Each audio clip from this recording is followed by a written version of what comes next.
Bonjour à tous. Aujourd'hui, on va s'attaquer à un trouble vraiment sournois qui touche des millions de personnes et souvent sans qu'elles le sachent. L'apnée obstructive du sommeil. C'est une pathologie très courante, mais en fait, elle est assez mal comprise. Alors, on va décrypter ça ensemble. On va commencer par une question simple. Pourquoi est-ce que, parfois, après une nuit de 8 heures, on se réveille avec l'impression d'avoir dormi à peine la moitié?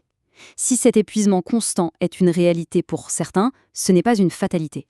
Non, c'est peut-être le symptôme d'un problème bien plus profond. Allez, on entre dans le vif du sujet.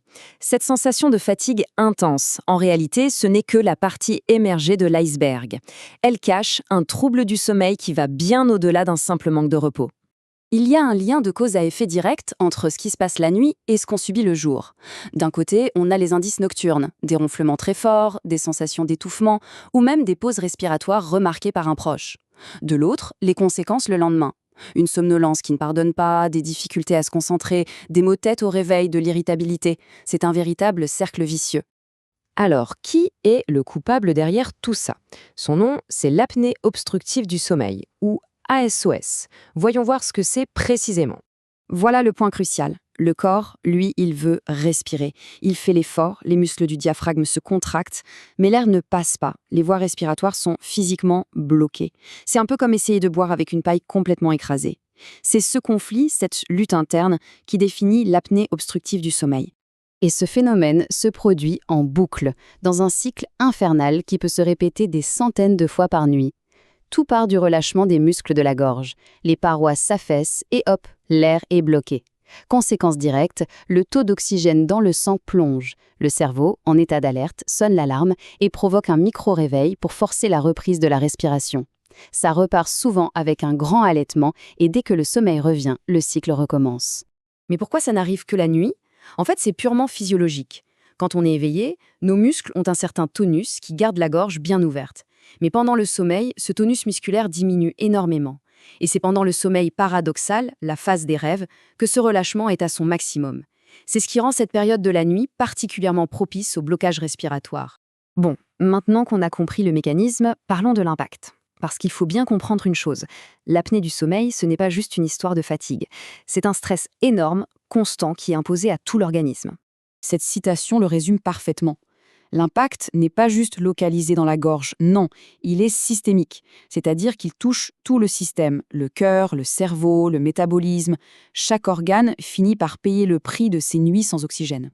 Pour le système cardiovasculaire, par exemple, les conséquences sont vraiment sérieuses. Chaque apnée, c'est une chute d'oxygène et un pic de pression artérielle. Quand ce stress se répète nuit après nuit pendant des années, ça mène à de l'hypertension, à des troubles du rythme cardiaque, et ça augmente de façon significative le risque d'insuffisance cardiaque et d'AVC. Et ça ne s'arrête pas là. Un sommeil aussi fragmenté vient perturber en profondeur tout le métabolisme. Ça peut entraîner une résistance à l'insuline, qui est un peu l'antichambre du diabète de type 2, et ça dérègle complètement les hormones qui gèrent la faim, ce qui mène très souvent à une prise de poids. Et bien sûr, le cerveau, il paye un lourd tribut. Le manque de sommeil réparateur, ça cause des problèmes d'attention, de mémoire, ça ralentit les réflexes. Et plus grave encore, ça augmente de façon dramatique le risque d'accident, que ce soit au travail ou sur la route. Bon, le tableau peut sembler un peu noir, c'est vrai. Mais la bonne nouvelle, c'est que même si le problème est invisible, il existe des moyens très fiables pour le diagnostiquer. Et une fois qu'on sait ce qui se passe, on peut agir. Le diagnostic passe par un enregistrement du sommeil. Il y a deux grandes méthodes. Soit on passe une nuit complète dans un laboratoire du sommeil, c'est ce qu'on appelle la polysomnographie, soit on utilise un appareil plus simple, à la maison, pour une polygraphie. Cet examen permet de calculer un score, l'indice d'apnée-hypopnée ou IHA. C'est assez simple à comprendre, c'est le nombre moyen de fois où la respiration s'arrête ou diminue fortement chaque heure. Ça permet de classer l'apnée en 3 catégories, légère, modérée ou sévère. Et pour donner un ordre d'idée, un score de 30 ou plus, c'est considéré comme sévère. 30 événements par heure. Ça veut dire qu'en moyenne, la respiration est interrompue au moins une fois toutes les 2 minutes. Pendant toute la nuit, on imagine facilement le stress que ça représente pour le corps. Alors, terminons sur une note positive. Une fois que le diagnostic est posé, qu'est-ce qu'on fait? Eh bien, on traite. Et il existe des traitements vraiment très efficaces pour retrouver une respiration normale et surtout un sommeil enfin réparateur. Le traitement de première intention, le plus efficace et le plus connu, c'est la thérapie par pression positive continue. On l'appelle plus souvent par son acronyme anglais, CPAP. Le principe est en fait assez simple. C'est une petite machine qui envoie un flux d'air en continu à travers un masque.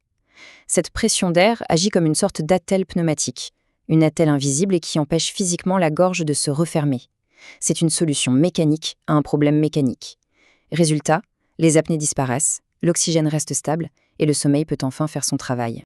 Mais il faut savoir que la CPAP n'est pas la seule solution. Pour les cas plus légers, ou si elle n'est pas bien tolérée, il existe d'autres options.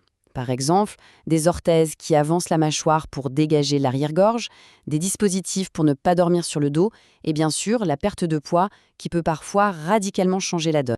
Pour finir, s'il y a une chose à retenir, c'est celle-ci. L'apnée du sommeil, c'est bien plus qu'un simple ronflement. C'est une vraie pathologie, avec de vraies conséquences, mais qui, heureusement, se traite très bien. S'occuper de ce problème, c'est un investissement direct dans sa santé globale. La question finale qu'on pourrait tous se poser est donc à quel point ma respiration est-elle saine pendant mon sommeil ?